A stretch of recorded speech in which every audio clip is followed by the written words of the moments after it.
Bloomberg Audio Studios. Podcasts, radio, news. The Stock Movers Report, your roundup of companies making moves in the stock market, harnessing the power of Bloomberg data. Let's take a look now at some of the stocks on the move today in Europe. I'm Lizzie Burden with Stephen Carroll, and we're joined by Bloomberg's breaking news editor, Louise Moon.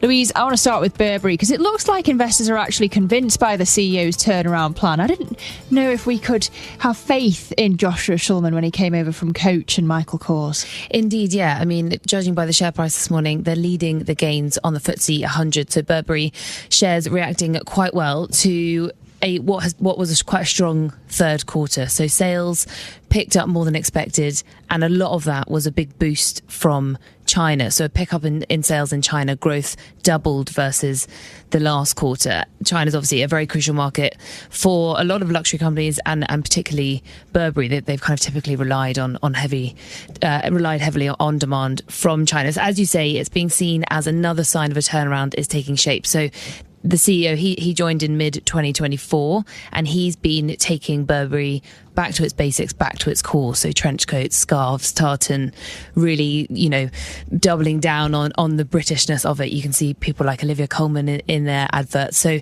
taking... In the chippy, Louise. That's why I was sceptical, Olivia Colman serving up cod. Everyone loves Olivia Colman. But taking Burberry back to its core, and investors have really been welcoming that. So the shares rose about 30% last year, and as I say, again, rising this morning on the back of this.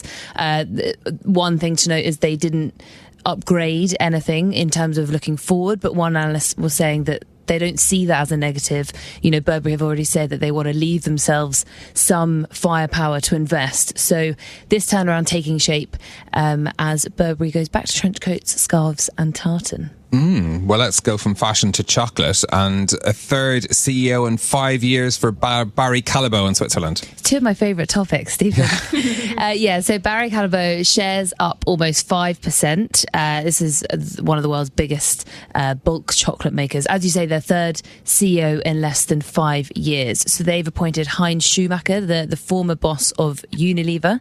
He'll start at the end of January. And the outgoing CEO, a man called Peter Feld, he's going to, what they have said, pursue other opportunities.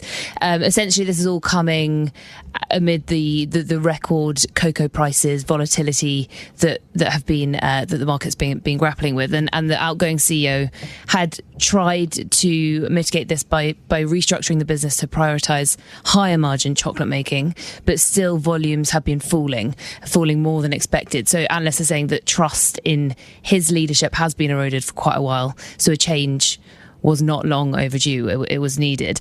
So as I say, shares up this morning, recovering from a decade low that was hit last year.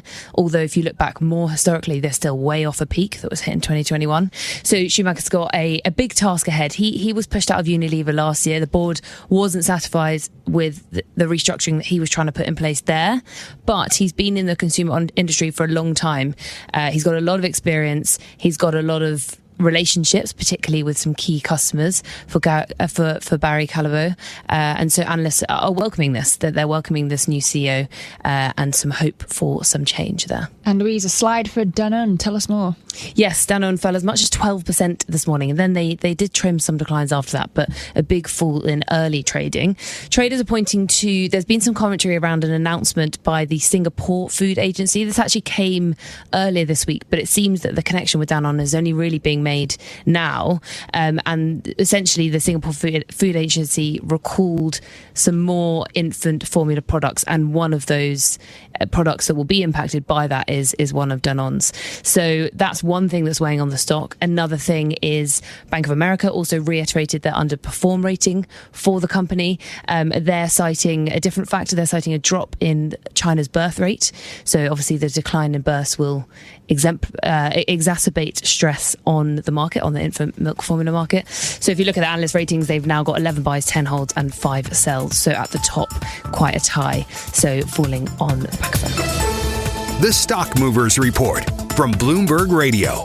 Check back with us throughout the day for the latest roundup of companies making news on Wall Street. And for the latest market-moving headlines, listen to Bloomberg Radio live. Catch us on YouTube, Bloomberg.com, and on Apple CarPlay and Android Auto with the Bloomberg Business app.